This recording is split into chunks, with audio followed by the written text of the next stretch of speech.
உங்களுக்கு அடிக்கடி ஏப்பம் வருதா? முக்கியமா சாப்பிட்டவுடன் தாமதிக்காமல் மருத்துவரை பார்த்திருங்க. ஏப்பம் வருவதை பலரும் சாதாரணமாக நினைத்து விடுவார்கள். சிலருக்கு காலை எழுந்தவுடன் ஏப்பம் அடிக்கடி வரும், சிலருக்கு சாப்பிட்டவுடன் வரும். சும்மா அமர்ந்திருக்கும் பொழுது கூட ஏப்பம் வந்து கொண்டே இருக்கும். செரிமான ஏப்பம் என்று நினைத்து விடாதீர்கள், அந்த உடலுக்குள் பிரச்சனையாம். இது 3 வாரங்களுக்கு மேல் தொடர்ந்தால் மருத்துவரிடம் சென்று விட வேண்டுமா?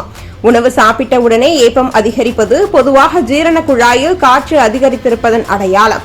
நம்ம சாப்பிடும் போது உணவுடன் சேர்ந்து காற்றையும் விழுங்குவதும் ஒரு முக்கிய காரணம். வேகமாக சாப்பிடுவது, குளிர்பானம், அதிக காஃபி, தேநீர் குடிப்பது இவை காற்று அதிகம் சேர்த்து ஏப்பத்தை தூண்டும்.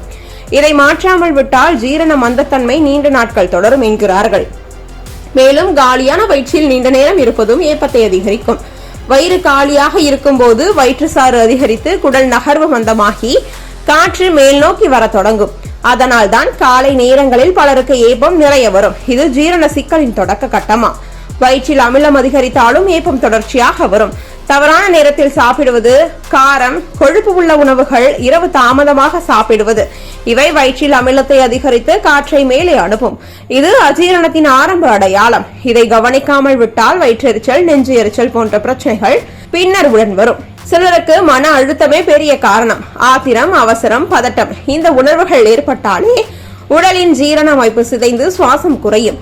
இதனால் சின்ன காற்றும் ஏப்பமாக வெளிப்படும். அதனால் தான் வேலை அழுத்தம் அதிகம் உள்ளவர்கள், கவலைக்காரர்கள், பதட்டம் உள்ளவர்கள் ஏப்பத்தை அடிக்கடி அனுபவிப்பார்கள். அதே போல குடல் உள்ளே உள்ள நல்ல பாக்டீரியாவின் சமநிலை குலைந்தாலும் ஏப்பத்தின் எண்ணிக்கை அதிகரிக்கலாம். நம் குடல் நலமே ஜீரணத்தை கட்டுப்படுத்தும் முக்கிய பகுதி. தவறான உணவு, தூக்கமின்மை, நீண்ட நேரம் மொபைல், லேப்டாப்பில் இருப்பது இவை குடல் மந்தமாகி ஏப்பத்தை ரொம்ப அதிகப்படுத்தும். இந்த அறிகுறிகள் தொடர்ந்து 2 வாரத்திற்கு மேலாக இருந்தாலோ, உணவுக்கு பிறகும் அடிக்கடி ஏப்பமோ, நெஞ்செரிச்சலோ, சுவாசம் அசௌகரியமோ இருந்தாலே மருத்துவரை பார்க்க வேண்டும் என நிபுணர்கள் வலியுறுத்துகிறார்கள். ஏனெனில் ஏப்பம் சாதாரண வழக்கம்தான் என்று நாம் நினைத்தாலும் அது உடலின் உள்ளே நடக்கும் மாற்றங்களை வெளியில் சொல்கிற சிறு சைகை. அதை புறக்கணிப்பதுதான் ஆபத்து.